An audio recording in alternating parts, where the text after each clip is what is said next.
Good morning, everyone. Welcome to Vitality Speaker Series, a monthly webinar series aimed at financial advisors. My name's Adam Saville, Intermediary Content Editor for Vitality. Usually our Sales Director, Greg Levine, would welcome you all. However, he cannot make it today, and he sends his sincerest apologies. So that leaves you with me, your host for today, to kick off our autumn programme. But before I welcome our very special guest today, who I know will need very little introduction, I'd like to take this opportunity to give you a quick overview of what we have lined up for the rest of the session, or the rest of the season, rather.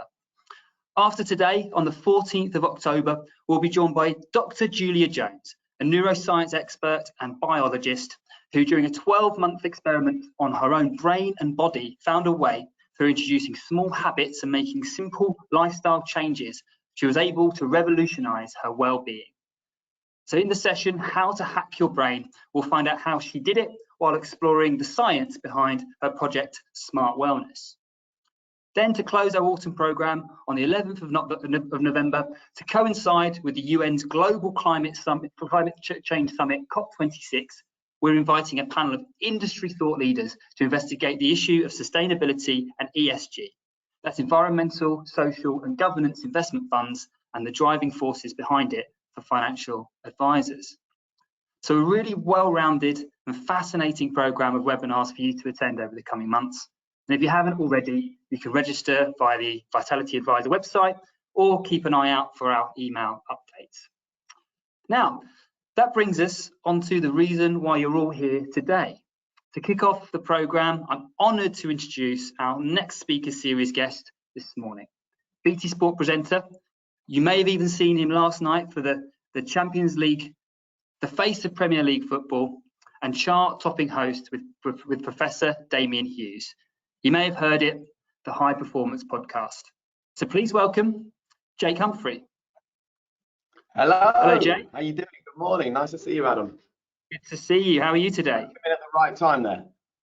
Yeah, you're bang on. I would have always expected you to know how to do this. This for you is kind of your day job, right? Yeah, it is absolutely, but I love it. So all good. Nice to see you. Thanks for inviting me on, by the way. It's an absolute pleasure. Thanks so much for coming. And today we're going to have a really interesting debate. And just to kind of quickly mention what we're going to be talking about for the next hour or so. On your podcast, Jake, you invite high-profile, high-performing sports people to talk about what it is that makes them who they are. Yeah. And many of our viewers, they'll be financial advisors, and many of them sports fans themselves. And on a day-to-day basis, they're faced with the challenge of helping their clients make the right financial decisions. So there's a lot of psychology to what they do. So that's why we thought that your unique insight and some of the things that you've learned from the podcast and from your career to date would be really valuable to our audience. So to get things started, Jake, would you mind please briefly give us a bit of an overview, some background to the High Performance Podcast, why you started it and why you think it's made such a big impact? Yeah, absolutely. Well, hello, everyone. Nice to see you all. Thanks very much. There's my dog barking at someone outside. Belle, be quiet. Saying hello. She's a high performance guard dog, which is great. So the reason why I wanted to start this podcast was because I grew up in a small village. Actually, I'm in Norfolk at the moment. We moved back here with our kids a few years ago. My mum and dad are in a village around the corner called Stoke Holy Cross, and I grew up in that village. And I remember as a young man seeing really successful people and looking at them, but never believing that I could ever achieve any level of success like that, because I thought that those people knew a secret or understood something or had a door open to them that normal people like me would never be able to access. We'd never understand, we'd never see it. So there was no point trying to chase it. And then I got a job in Formula One. I mean, it was, to cut a very long story very short, I failed my A-levels. It was the best thing that ever happened to me. I went back to school. I had to find another path. And we talk often with our high performers on the podcast about taking responsibility when the bad stuff comes. And we'll talk a lot, I'm sure, in the next hour about failure. That was a big failure for me, but it's how you respond to that failure. So I got some work experience, landed a job at a local cable channel, led to a job presenting children's BBC. Then I landed a Formula One job. And it was when I was in the Formula One pit lane that I started saying to, world-class elite level drivers. I asked this question to Lewis Hamilton, who was just starting his career. I asked this question to Michael Schumacher, who was coming towards the end of his career. I asked this question to multiple Formula One world champion Fernando Alonso. what is the secret to your success? And then I spoke to Ron Dennis, who'd set up the McLaren Formula One team. I asked the same question to Frank Williams, who'd created the Williams team. I spoke to Mansur Ojay, multi-billionaire, who was the main funder of the McLaren Formula One team. I spoke to the big bosses behind Ferrari, same question. What do you know that I don't know? What is the secret to achieving this kind of level of success in life? And every single person, to a man and to a woman, answered with, there is no secret. And there's really three things that they did. The first one is that they took the action. Because I think in life, a lot of us spend all of our time waiting for the motivation. We all have great ideas and great plans. And I think you can only judge people by the actions they take rather than the things they say or the things they think about. The difference with these high performers was that they took the action. Because just wanting to do something will never give you the motivation to do it. What actually happens, and this is a really sort of interesting first bit of learning for everyone tuning in today, action leads to motivation. So if you really want to start achieving something, you can't sit around and wait for the motivation to do it. You have to take the action. The action will prove to you that you're on the right path. It will give you that little sense of achievement. It will give you that small lift that you're after. And then comes the motivation. And that leads to more action, which leads to more motivation. And that's it. Then you start going up and up and up and up. So the first thing they did was they took the action. The second thing they did, and I think we have to be really clear about this, is they were absolutely relentless. Our high performers on the High Performance podcast, the people that I spend my time with now as a football presenter, the people that hung around within the Formula One pit lane, they were relentless. They worked, they criticized themselves, they studied where they were going wrong. They focused on the negatives rather than on the positives. They were their own biggest critic, which can have good and bad issues around it, and maybe we'll talk a bit about that as well, because I don't think being a high performer is easy necessarily, but they were relentless. And the final thing is that they were consistent. So when they'd really decided the route they wanted to take, and quite often they weren't focused on the goal, they were simply focused on the process, because we can't spend our lives focusing on where we want to get to, because focusing on the goal doesn't give us the tools to focus on the process. And if you reach the goal and you find it isn't as exciting as you thought it might be, then you wonder why you've wasted all that time on the process for something that wasn't great. So if you focus on the process and love the process and enjoy the process, the goal actually doesn't matter. And I think that's a really common thing that people think with high performance is that I have to have a goal, I have to get there. Most high performers don't. They just want to be the very best they can, and they just focus on the process. And that's why I wanted to start with a really quick quote from our first book. And this is a nice little exclusive actually for all of you on here, because this is our first book, High Performance, Lessons from the Best on Becoming Your Best. The book isn't actually out until December, so there's about 5 people on the whole planet that have got this preview copy. And if you're happy with it, Adam, I'd love to start just by reading a quote from the book. Is that okay? Please do. Yeah, go ahead. So this is Damien and I at the start of the book talking about how we try to work out how high performers become high performers. And we sat down with Phil Neville, the former Manchester United player, the former Everton player, and he now manages out in Miami for David Beckham's team. And he said to us, his epitome of high performance is do the best you can where you are with what you've got. And we wrote in the book this. The simplicity of those 13 words struck a chord. Even though the precise definition of high performance differs from person to person, Neville's phrase summarizes what all high performers have in common. In this rendering, high performance isn't about the external trappings of success. He didn't mention any of the trinkets he'd gained during his career, the trophies, the overflowing bank accounts, the mansion. Instead, he emphasized being a high performer in the moment. Do the best you can where you are with what you've got. So if you're a teacher, that might mean spending extra time listening to a student who seemed bored and disengaged from school life. If you work in business, it might involve investing extra time in polishing your sales pitch. If the important thing in your life is family, well, high performance might be as simple as spending quality time with the ones that you love. We can't tell everyone who reads this book where this definition will take them. But before turning to chapter 1, take a moment to ponder what it means for you. Choose an area of your life, your relationship, your career, your interests, and imagine what doing the best you can with what you've got would look like. You can be a high performer at your desk in the office or on the pitch with your Sunday league team. You can be a high performer whether you're starting your first job or you're a retiree embarking on a new hobby. As Neville put it, you can be born with unbelievable ability, but you can be born with not much ability at all. You can still be a high performance. wherever you are, whoever you are. High performance is within your reach.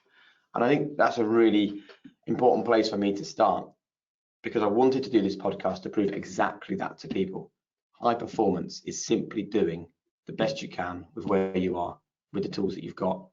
And the great thing about that, Adam, is that means high performance is open to absolutely anybody. Every single person on this call today can achieve their own definition of high performance. And I just wanted to also just share a couple of slides to begin with. The first one is just the impact of the podcast, because if you put something on ITV on a Friday night at 7 o'clock, right, you're going to get a lot of people that enjoy it.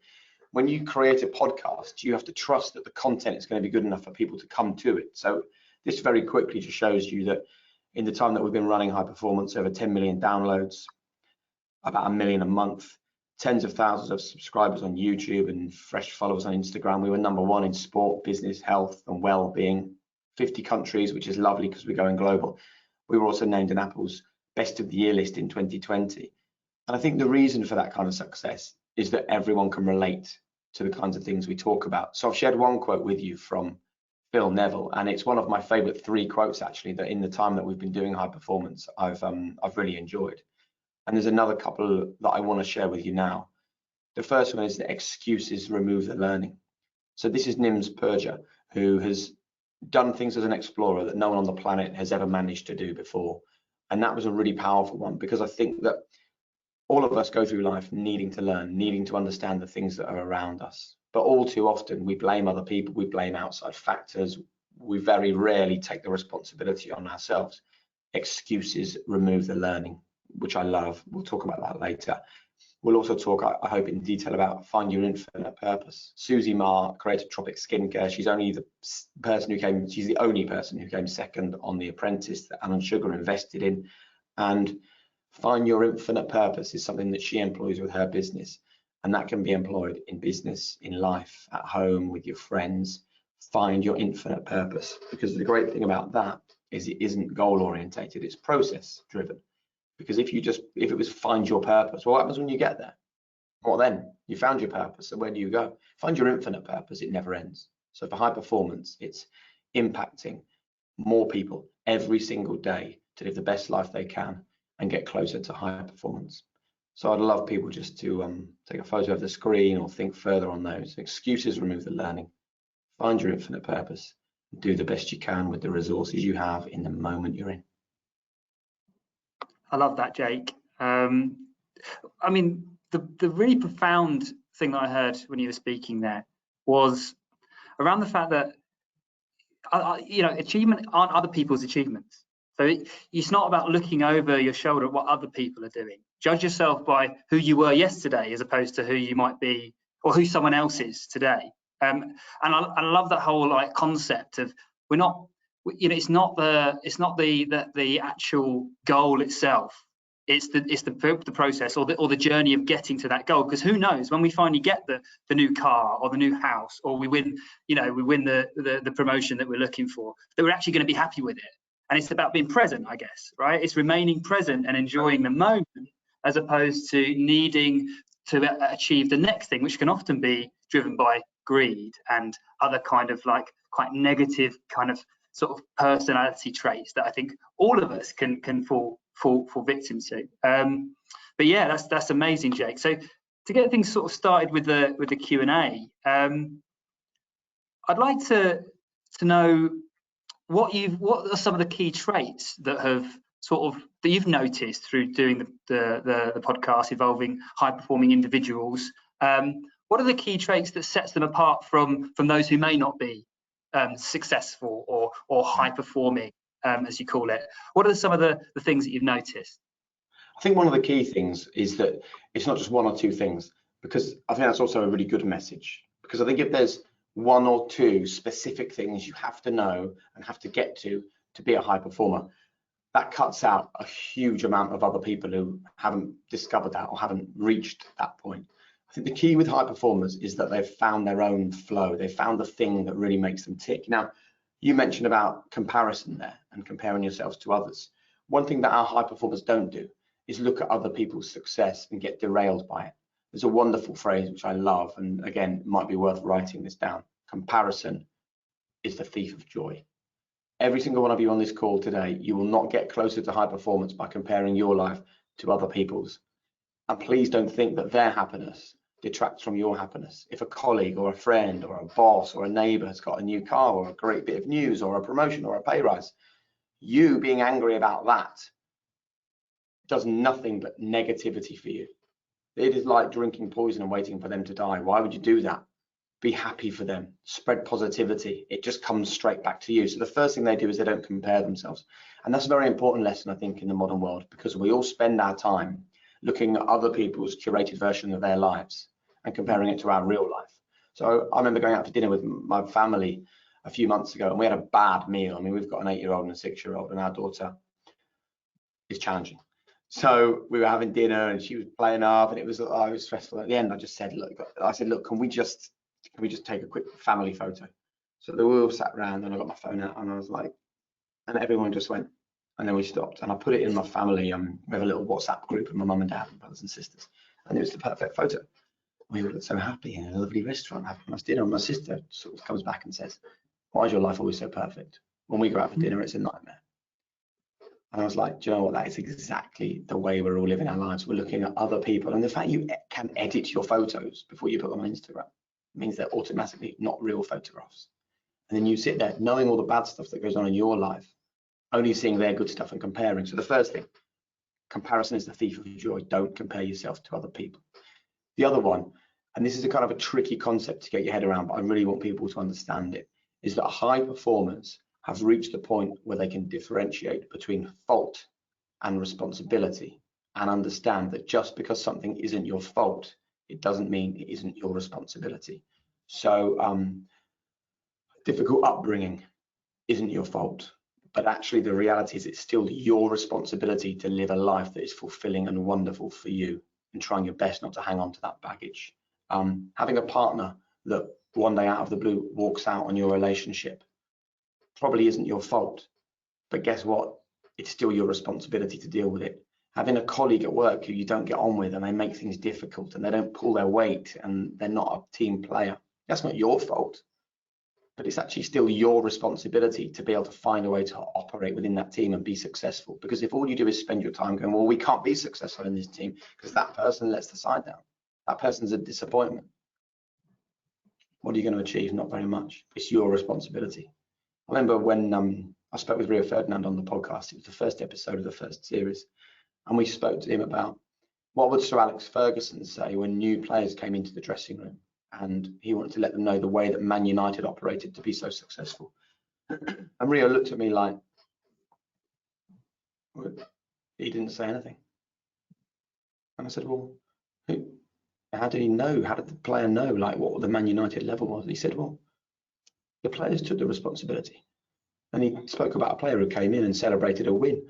And Rio walked up, grabbed him by the scruff of the neck, had him up against the wall, and he said, listen,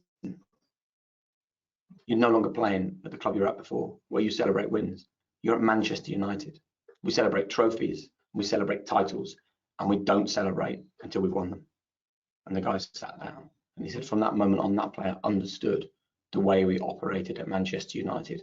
It certainly wasn't Rio's fault that this player came in with a lack of understanding about the Man United way, but he took responsibility to ensure that that person really understood the way that Man United operate. So absolutely, fault versus responsibility. Understand that it's your responsibility. We use the phrase 100% responsibility on high performance. Very important.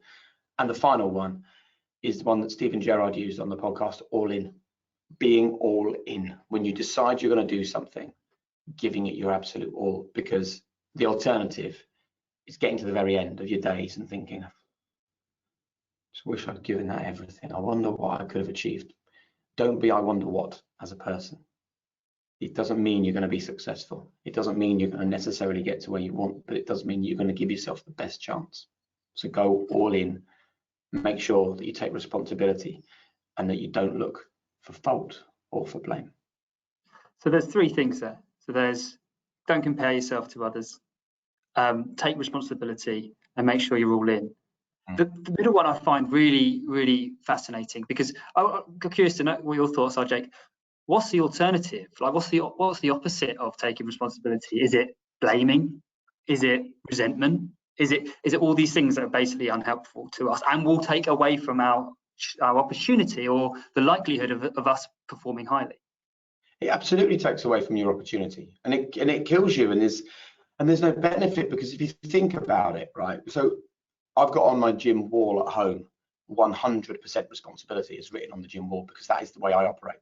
And 100% responsibility is maybe a step further on from fault versus responsibility. It means taking responsibility for 100% of things in your life at all times. So the way to operate in that headspace is just to try it for a couple of days and say, right, for the next 2 days, I am going to take 100% responsibility. If the kids are late leaving the house in the morning, I'm not going to shout at the kids. I'm going to take a look at what I did that wasn't quite right. If I eat some bad food, I'm not going to say, well, I'm tired or I've had a busy week. I'm going to take 100% responsibility for the fact that I made a bad decision. If something happens at work that is really disappointing in my team, and it was a team effort that involved 5 or 6 people, I'm going to be the one to take 100% responsibility and look what I can do better. And I mentioned Nims Purja, the explorer, at the top of the conversation. He told us an amazing story about when he was trying to summit Mount Everest as part of his world record attempt, and he managed to complete his world record, where he summited the world's highest mountains quicker than anyone else has ever managed. One morning he comes out of his tent and it's summit day, and he looks up and it's blue sky and it's the perfect day, and he can see the summit of Everest, and this is going to be so much for him because he's already climbed some of the world's tallest mountains, and if he makes this one, that's it. It's the goal achieved. Hundreds of thousands of pounds of sponsorship riding on his shoulders, a whole team of Sherpas and other climbers around relying on him to be the leader. And he gets himself sorted. He makes sure that he's got his altimeter and that his gear is on right, and he's slept well, and he's eaten, and he's taken 100% responsibility to be in the right place at the right time at that moment. And he goes, right, I just need to get my oxygen. And he looks down, and he's only got 1 oxygen tank outside the tent, where there was 2 the night before when he put his oxygen down. Now he's got a choice here, hasn't he? He can either go, man, all this planning, all this preparation, all this time, someone else has stolen my oxygen, and now this whole thing's going to be a failure. I could try it with 1 tank, but it's not going to happen. That's his first choice. Or there's the 100% responsibility, fault versus responsibility mindset choice, Adam. And it wasn't his fault that someone came along in the night and stole his oxygen, but it's absolutely his responsibility to work out how to solve this problem. Because what's the alternative? You just give up control. And once you give up control, you're in the hands of other people. If you're in the hands of other people and they don't operate to the same level that you operate to, then it's going to be a failure anyway. So what he decided to do was he wrote a story in his head. And in some ways you can look at this and you can think, well, this is a madness. The guy's on Everest. This is his life in the balance. He just wrote a story in his head. The story was someone towards the top of the mountain was in serious trouble. They needed oxygen. Someone was looking to help them. They saw my oxygen and they took that oxygen to save that person's life. So I must be positive and happy that my oxygen has already saved the life of someone else. And it's now my responsibility to get up there and back down on 1 tank of oxygen. He approached it positively. He wasn't a victim. He took responsibility, and he summited Everest with 1 tank of oxygen. And he broke through it and turned it into a positive ultimately. I think there's something when you were speaking through the 3 examples or the 3 characteristics that are required. How much is there a step before that of kind of awareness, self-awareness as well? So, for example, I'm really fascinated by the idea of kind of unconscious behaviour. And there was a time in my life, and I still fall into this trap, where I'm completely unaware of the fact I may be blaming or falling into victimhood or feeling resentment. And the thing that is so important for me to solve that is awareness of what I'm actually feeling. So how many of the high-performing individuals you've come across, in order to achieve those 3 characteristics, have to start with, or not necessarily start, but at some point become aware of what they're feeling? Every single one. Every single one of them. It doesn't start with the behavior. It doesn't start with the outside team. It starts in here. And let me just refer to the book and show you a diagram really early on in the book. This is page 12. Hopefully my camera can cope with this. Right? Can you see that, Adam? I can just about see that. Well, I can't quite. If you could read the words out, your mindset, behavior, team. In the middle Yeah, here, mindset, behavior, and teams. Now, the reason why those ones are so important, and again, I can read this to you. These are 3 concentric circles. They each fit neatly inside the other one for a reason, and the order is also deliberate, Adam. So high performance begins in the mind. Before you can behave like a high achiever, you have to think like one. Then comes behavior, in which you turn your newfound psychological state into concrete actions.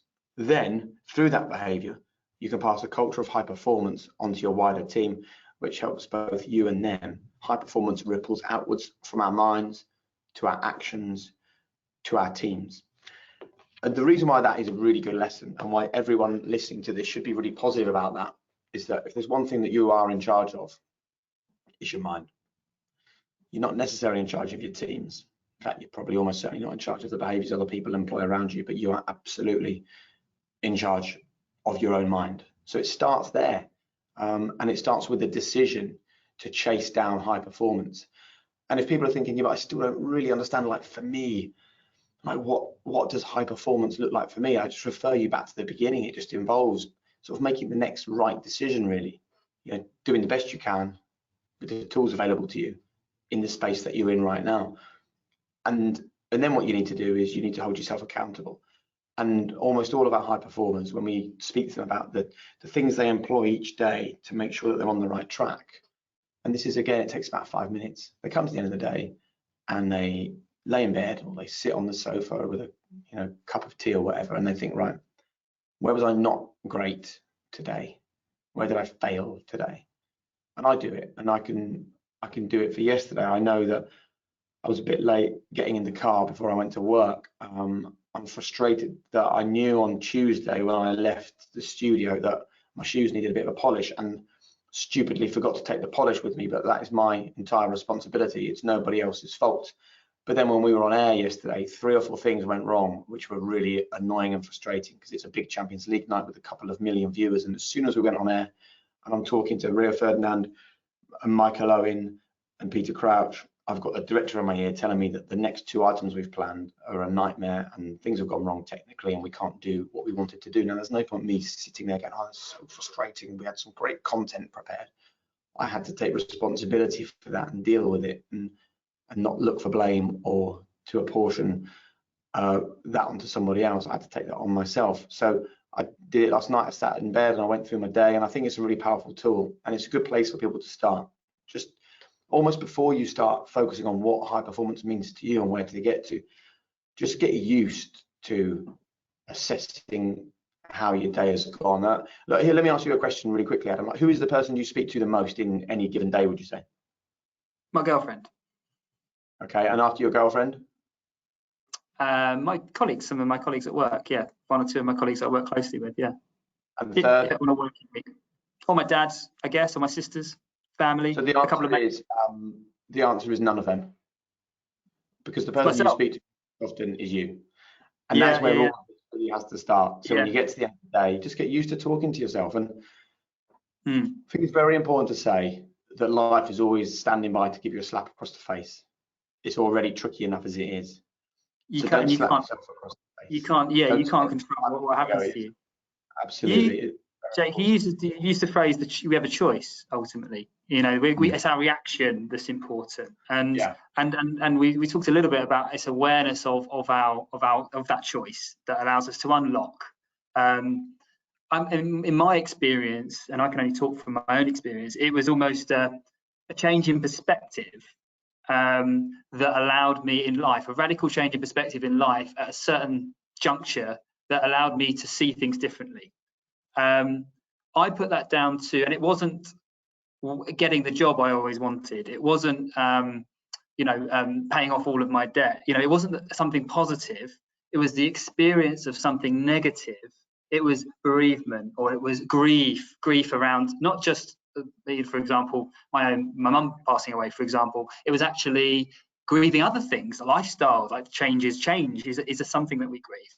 But it was the negative stuff in that actually I gained more from. You know, it's almost like that was my treasure. You know, the kind of the stuff that was tough. So how many of the high performing individuals, and maybe in your own life, have you found people talking about, we sort of touched upon this briefly, would you agree that sort of failure or not necessarily failure or negative experience or things or challenges are as important in life as success? And if so, why is that? I would say that the negative stuff is more important than success, because the negative stuff is really where the lessons lie. It's really where the growth sits, but it only sits there if you understand what it is and you make use of it. And I think that part of the thing here is that we have to reframe our thinking when it comes to failure. And let me give you a really brief story before we get going. When I first started presenting Formula One for the BBC, I remember our first ever production meeting after qualifying in Australia in 2009.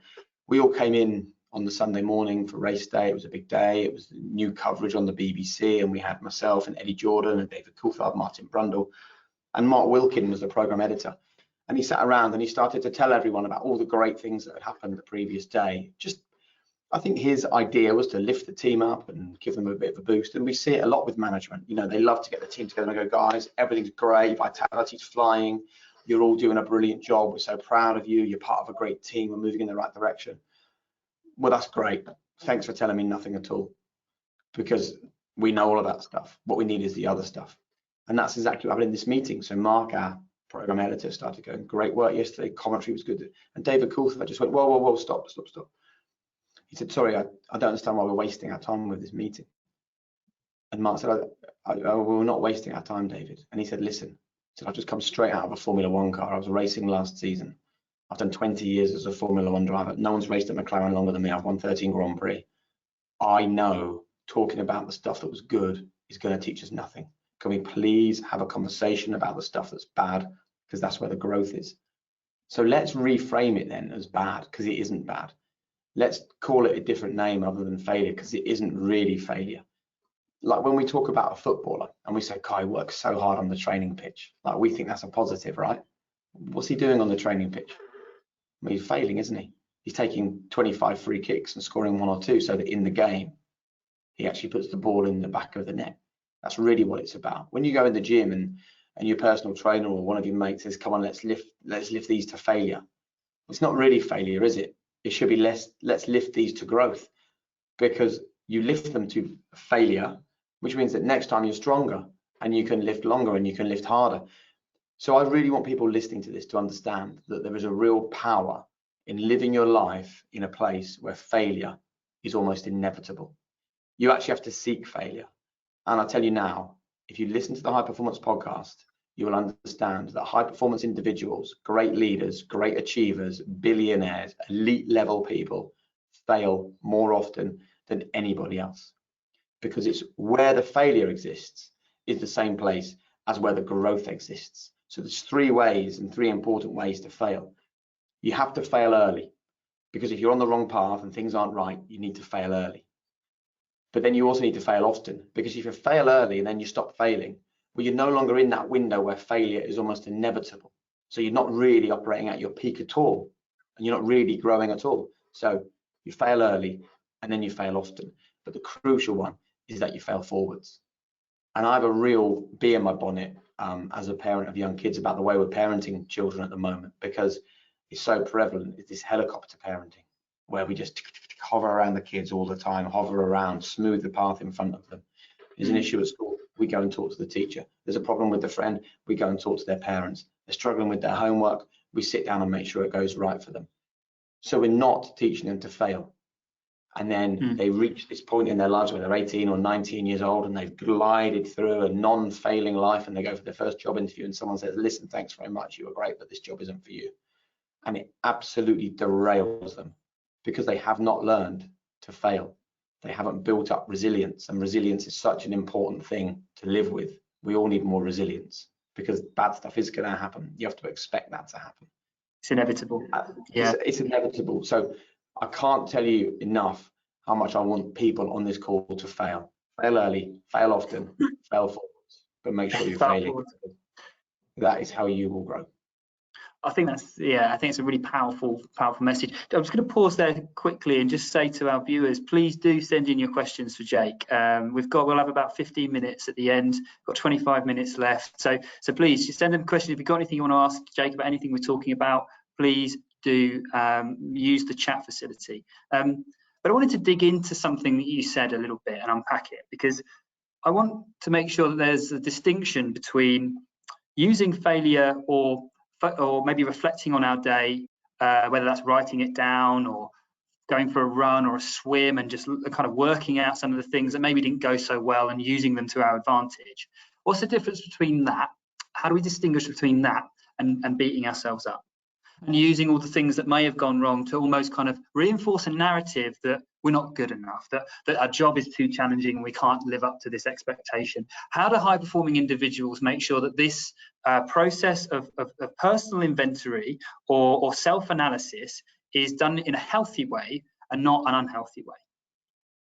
Yeah, and that is really, you know, what I meant at the beginning when I said that we really have to have an honest conversation about the fact that high performance can be tough. And some people think it's great. You know, we had Eddie Jones on the podcast, the England rugby coach, and his idea of high performance is embrace the grind. And I think that is as much embrace the grind with himself as well, you know, put the pressure on himself to constantly be there all the time.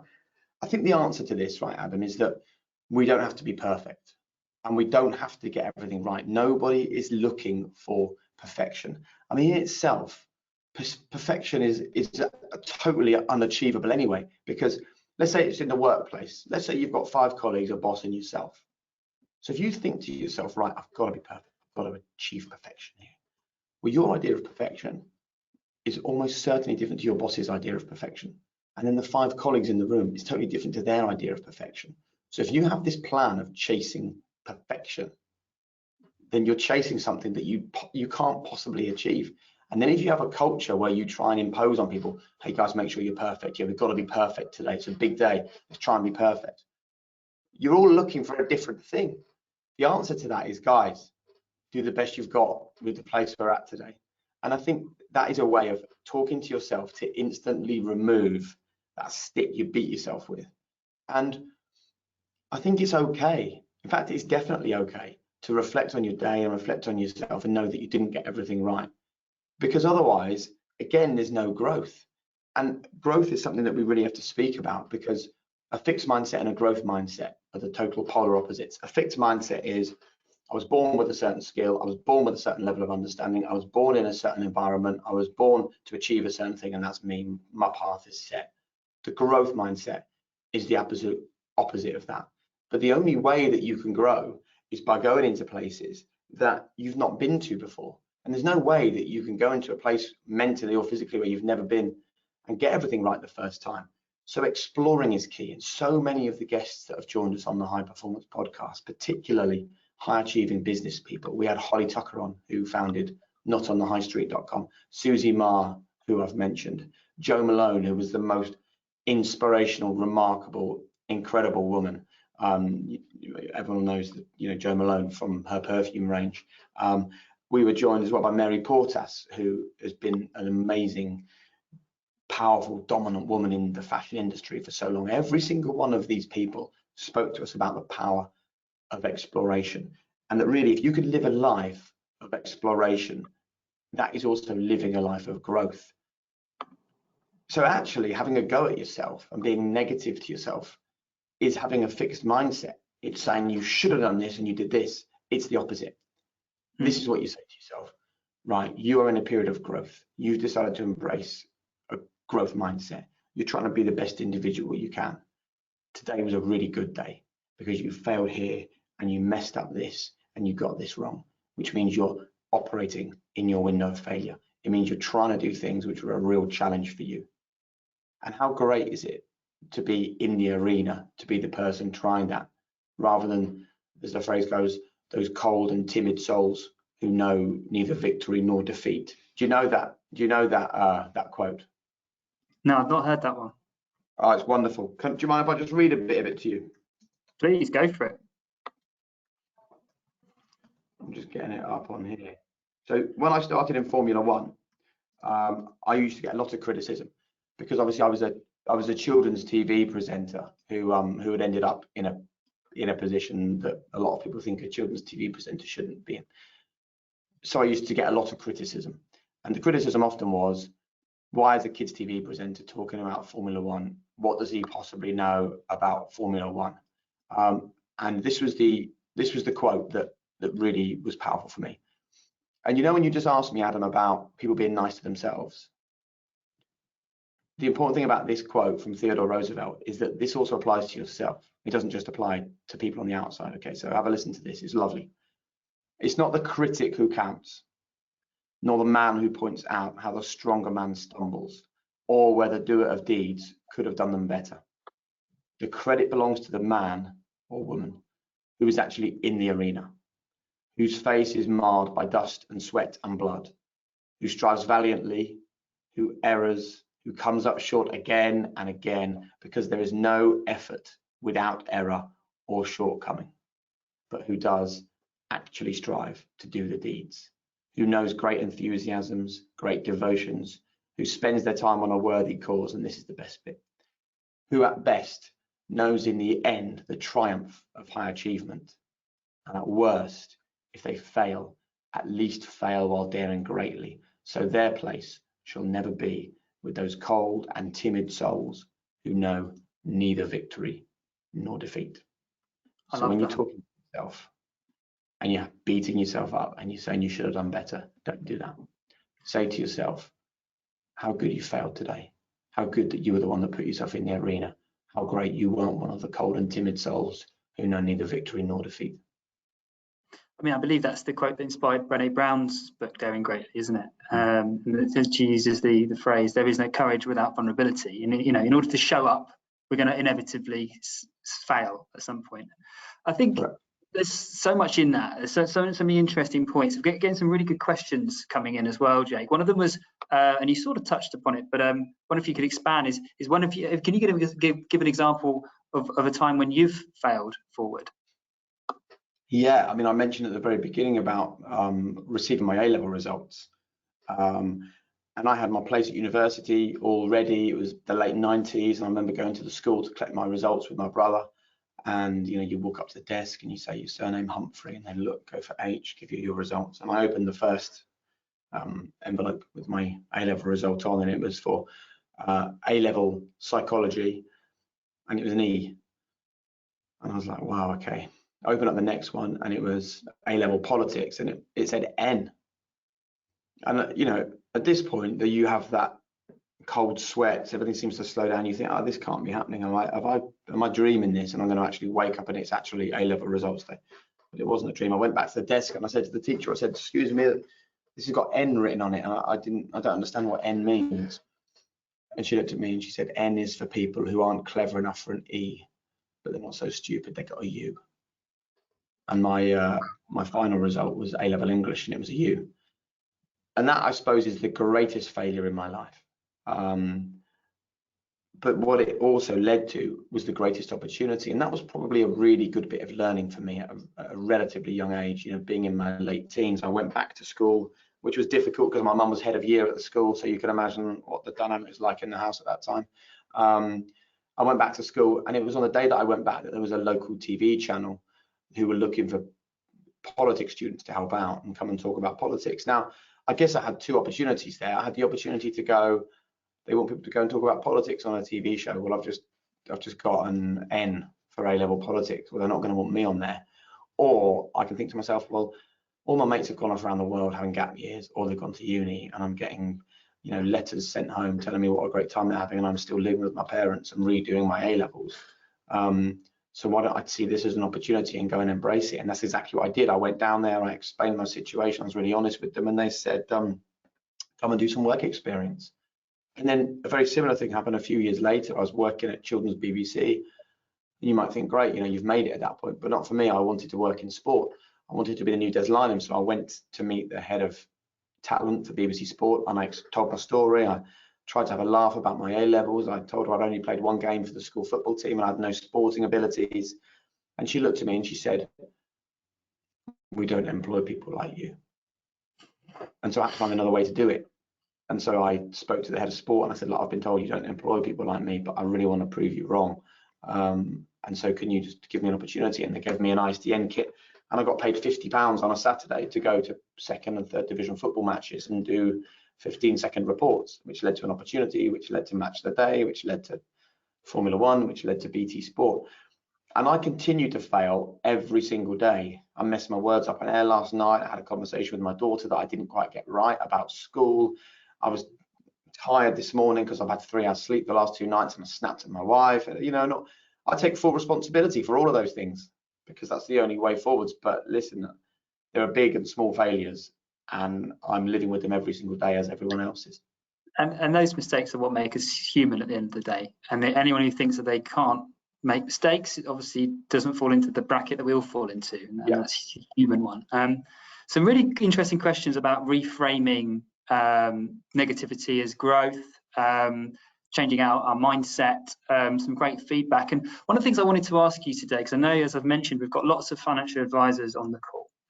And by reframing misfortune, for example, which we might, another way to sort of phrase it, a lot of the financial advisors on this call will be encouraging their clients to plan for the future, to plan to fail. Ultimately, we're all, vulnerable to serious illnesses, right?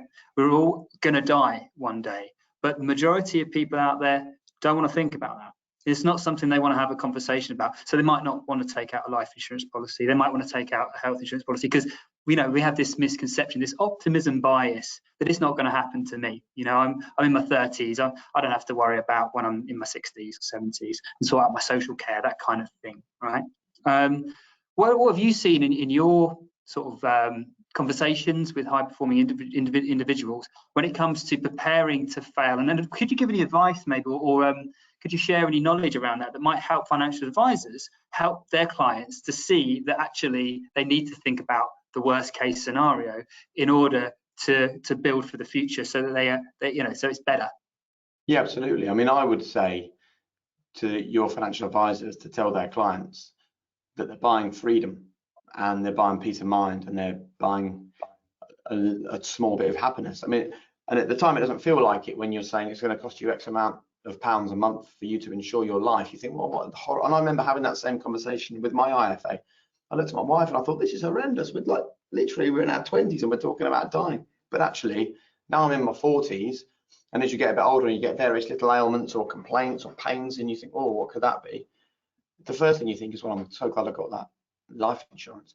And our high performance individuals have all learned about the power of a plan B. And I remember talking to Paul McGinley, Ryder Cup captain, played in the Ryder Cup, and he was asked to go over to America, and he was asked to go and work with a load of young golfers. And he had a mindset before he went there that to be successful at golf, you have to be 100% dedicated, 24 hours a day, 7 days a week to playing golf. And he met this lecturer, and the lecturer said, so we just need to speak to all of the players, and we need to decide what course we're going to put them on.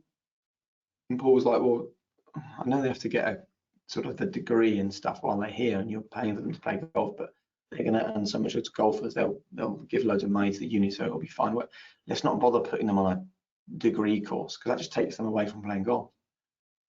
And this lecturer said to Paul McGinley, he said, listen, we are packing them a parachute, and by packing them a parachute, we'll give them freedom, and by giving them freedom, we will give them freedom to go and play golf better than they can play golf now. Because if you imagine you're a 21-year-old golfer and you're standing on the green and you want to have a professional career and a university is backing you to get there, every single time you drive off the fairway, every single time you set up at the tee, every single time you putt on the green, you're thinking, don't want to mess this up because I've got no alternative here. I'm just going to be a golfer and these guys are relying on me. As soon as you start putting them through a course of whatever it might be, they have a small voice in the back of their head saying, hey, you know what? If you mess this up, it's kind of cool because you're doing a course, you're doing a degree, you've got another alternative career lined up, so that'll be fine. And it's exactly the same conversation with the customers. It's like, you know what, you do this and there's your parachute packed. You then don't need to think about it again. You can have that freedom to go and live your life and do whatever you like, knowing that your wife and your children and your family are taken care of. So again, it's about, in the same way that we have to reframe our thinking into the fact that failure is a positive, you also need to reframe the thinking of your clients that getting life insurance is a positive, not a negative, because it can, how can it ever be a negative? Yeah, because it's going to happen. I'm sorry to say to those who may you're going to get weighed in when it does. So that's like, let us look after you. Absolutely. I'm going to read out some of the comments, some of the questions we've covered, but I think it's really interesting to hear them. So, for example, in developing resilience in children, how best as a parent should you help your child through the process to fail, but see a positive outcome, to grow and develop? Something you've definitely, I think, already covered. This interesting. Out of all the people you've met, who's been the person you've taken the most inspiration and best advice from? Well, Susie Ma, the entrepreneur, and Infinite Purpose. Infinite Purpose is really good because I want you to understand that you can have different infinite purposes for different areas of your life, and it's really powerful. So look at your kids and have an infinite purpose to make them better people every day. Be at work and have the infinite purpose to be the very best employee of vitality that you can possibly be. Look at your body and have an infinite purpose of every day taking one step towards being healthier and fitter and stronger and having a more positive mindset. I can't tell you how brilliant. In fact, I've got a little wooden block here and I've got the words infinite purpose written on the wooden block. It just sits in front of me on the desk here, and it's a permanent reminder. Do you know what? I think the those of us working in the life and protection and health insurance market will no doubt feel that sense of purpose. There's a sense, you mentioned it earlier, it's about helping people make the right choice so that they can have, when tragedy befalls them, they've got that plan B in place. And that is the purpose that kind of, so I used to be a music journalist, and now I'm writing about sort of health and well-being and life insurance. And I would honestly say that my experience as a music journalist, it satisfied my needs when I was in my 20s. But actually, I get more out of helping others in my 30s. And that was the change in perspective that has given me purpose, and kind of actually my selfish needs didn't sustain me as well as those that actually might support other people. And that was a real eye-opener for me. So another really great comment here.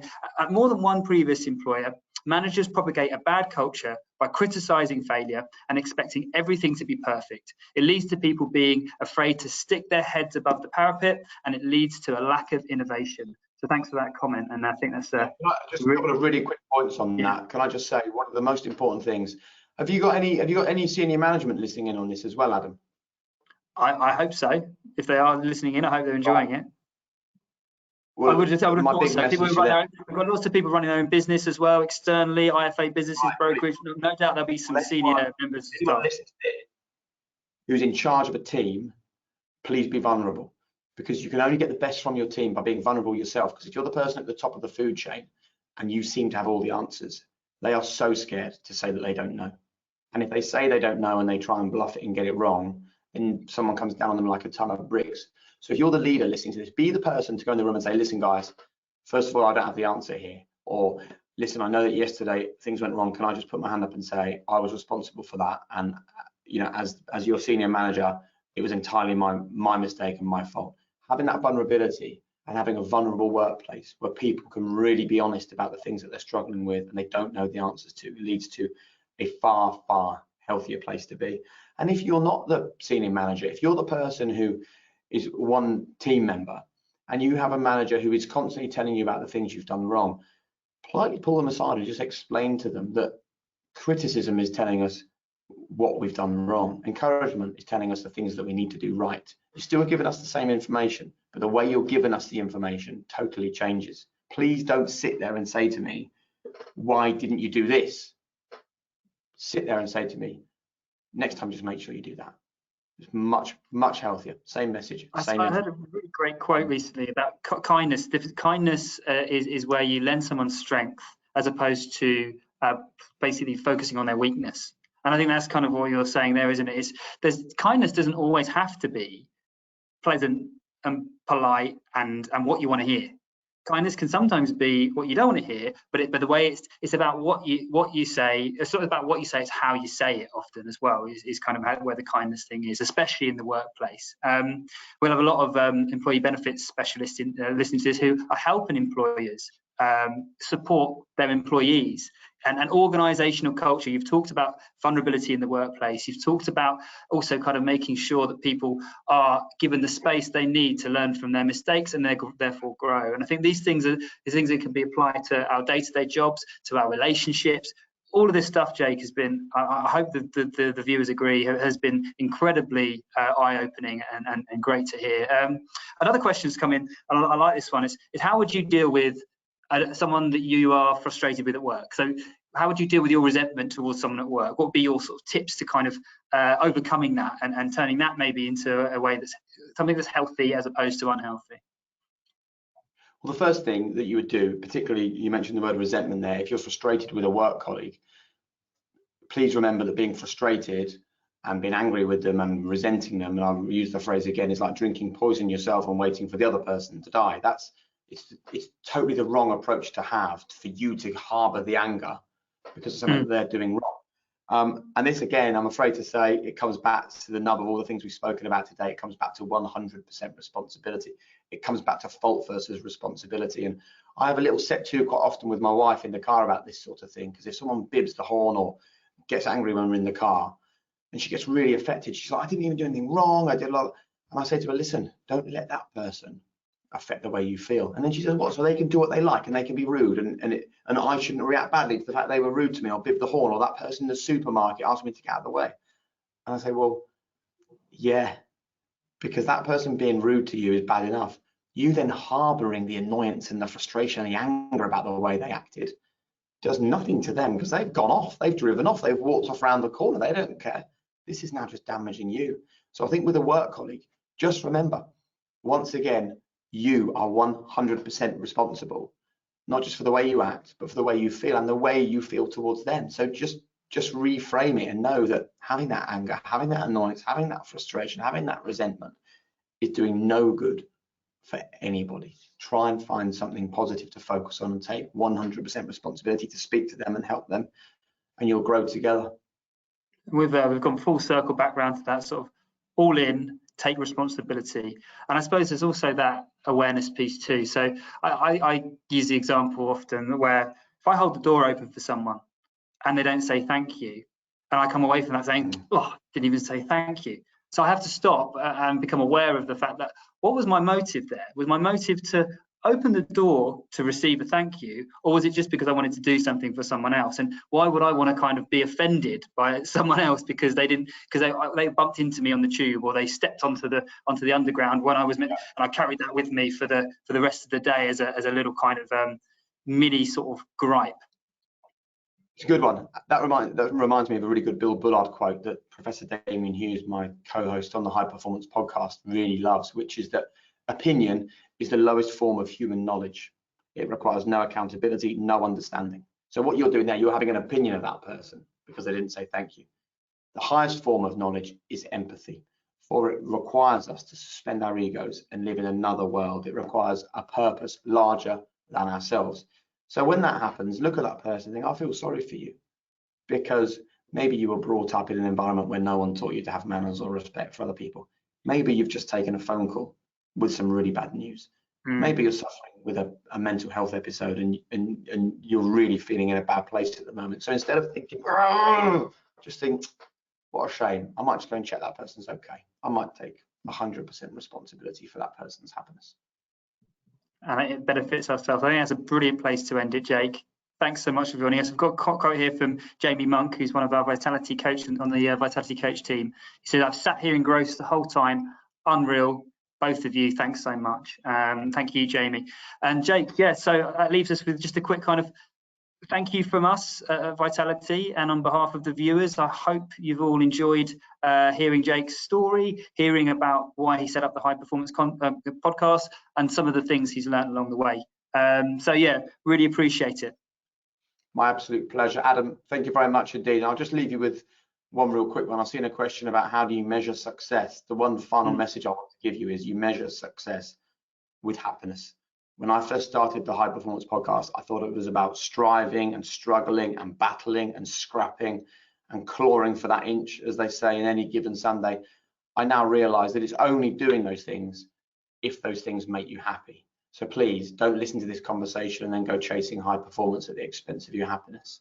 chase high performance, live a high performance life if it makes you happy, because happiness is number one above all things, as long as it's not happiness that makes other people unhappy. Keep that in mind as well. But it's been an absolute pleasure. I wish you all the very best for the rest of the year. Thanks a lot, Adam. Thanks, Jake. And I think this is where, if we're in person, a big round of applause. Thank you very much. Thanks for joining us. See you next time.